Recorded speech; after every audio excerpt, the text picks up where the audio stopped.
Hello again and thanks for joining. So today we've got two TIllig models to have a look at. They're both wagons and we're going to compare like for like. This one which was on top is the older of the two. It's in this brighter packaging. You can see it's an HOE scale. And if we look on the end, it's number 05992, and I can't even begin to pronounce what that says in German there. I know it's Deutsche Reichsbahn from era 3, and looking in the box you can see that it's a log-carrying double wagon. The next one is a much more modern wagon. You can see that the packaging has changed. I really like TIllig's packaging. It looks really stylish and I like the colours on it. This one is number 15936 and it says Güterwagen, which I think just means open wagon, but it does say museum there and I'm not quite sure why that is. It does say HOM, so it's a slightly different scale, and it's era 5 and 6 as well. So I think it's going to be interesting to see the differences between these two models and how TIllig has developed their product range over the years. So let's get started. We'll open up the older one first. Well, it was a bit tricky to get it out the box there, but now it's out, it does actually look quite fantastic, and you'll notice something straight away with the load, because this load is actually real wood, and that's quite cool. It's all glued together and it seems to be glued pretty firmly, but they've got a selection of, well, I guess they're just twigs, but they're very convincing as logs. So that's really cool that we've got real wood for this wagon. Well, when I say wagon, it's actually a double set, and they're both exactly the same apart from the numbering. So you can see that this is just a simple black wagon, which has got some white lettering down the side, which is pretty clear, I think, but it is a very small wagon. It's got some nice grain detail on the planking on the top deck of this model. And we've got this part here which holds the wood, which actually moves back and forward. You can see how it's been moulded there, that this is meant to slide back and forward on this kind of flat part here on the wagon. And the part itself does have some rivet detail on it and these little stanchions coming up with little twist locks on the top, it looks like. And it's free to move all the way around as well, actually. The rest of the wagon looks pretty good. The chassis has got some rivet detail on it, and it's very delicate here where the springs are and the axle boxes. It doesn't look as though we have any brake gear on this whatsoever. But underneath we do have a representation of planking, although no grain on this one. And we've got the couplings here, which actually have a bit of movement back and forward. It kind of tensions itself between those two little studs underneath the wagon. The wheels are dulled and they have spokes as well, and they revolve really well. On each end of the wagon there's not much on the buffer beam really. Well, it doesn't have any buffers at all, it's just got these little holes, and there's a bit of rivet detail there too. And the couplings are made of plastic with a little metal hoop over it. So as you can see, there's no difference between the two apart from the numbers on them. Together they work really well with the load, so it's quite a neat little wagon, this one. But let's move on and have a look at the newer wagon.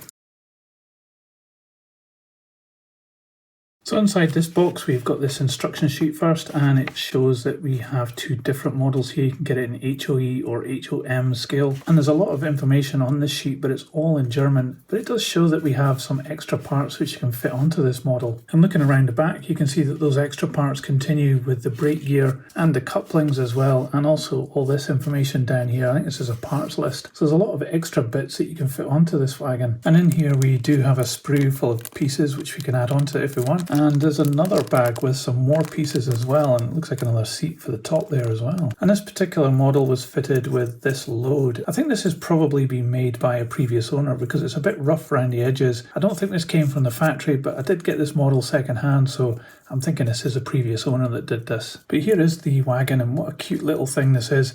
And it's got a lot of nice printing on it too. So starting at this end, we've got a brakeman's wheel up here with the seat, which actually moves around a bit, but I think that's just been fitted from the spares bag. And we have these little handrails here, which are added pieces too.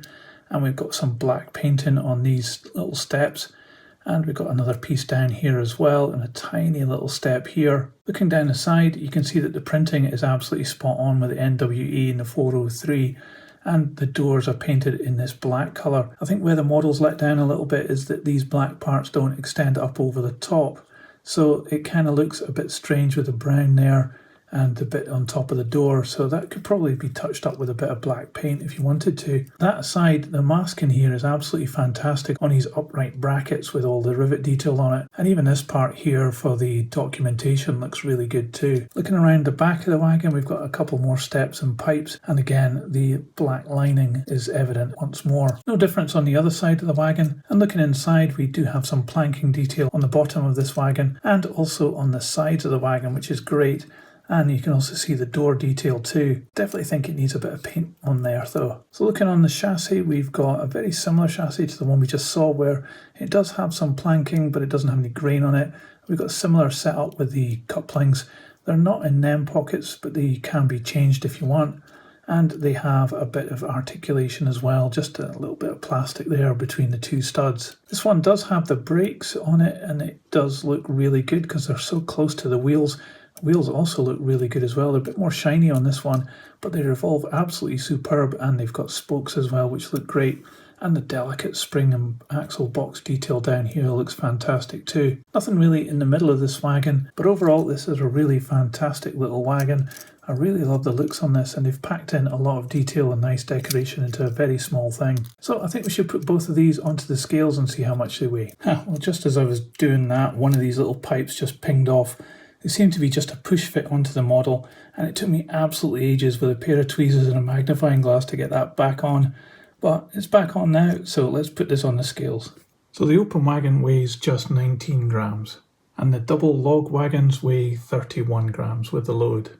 So these two wagons from TIllig are both actually really good. They are very different, but they've both got a lot of appeal. Starting off with the log wagon, I absolutely love the fact that this is real wood, and the model's very interesting. It's coming in as a twin pack and it's got the different numbers on it. It's certainly something very different, and it's been executed very well here. The plastic seems really good, there's a lot of fine detail, and the printing is good as well. The open wagon that we've got here, it's a newer model than the log carrying wagon, and you can really see it. The amount of refinement here is absolutely fantastic. There's so much tiny detail. It makes it look really good, and for just an open wagon, it's got so much going for it. The printing's really good, the masking on the black is fantastic, and the overall mould and finish is really good too. I think it's let down just a tiny fraction by it not having the black paint go up and over the top of the sides of the wagon, and you don't have black doors on the inside either, but maybe that's asking a little bit too much, and like I said, you could fix that yourself just with a bit of black paint. But overall, it's a fantastic little wagon. So you can see that there has been a bit of a progression here.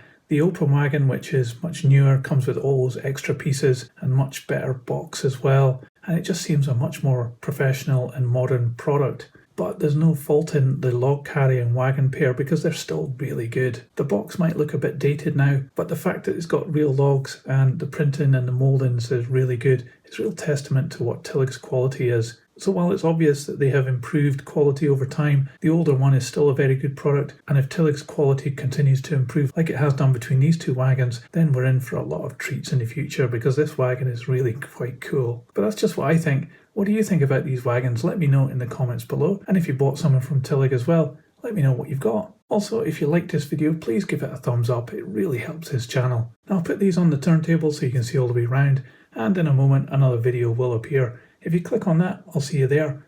But that's it for this one. Thanks for watching, and I'll see you on the next one. So model train, model world, choo choo, model trains, in tiny worlds, choo choo. So model trains, tiny trains, model worlds, choo choo, model trains, in tiny worlds, choo choo.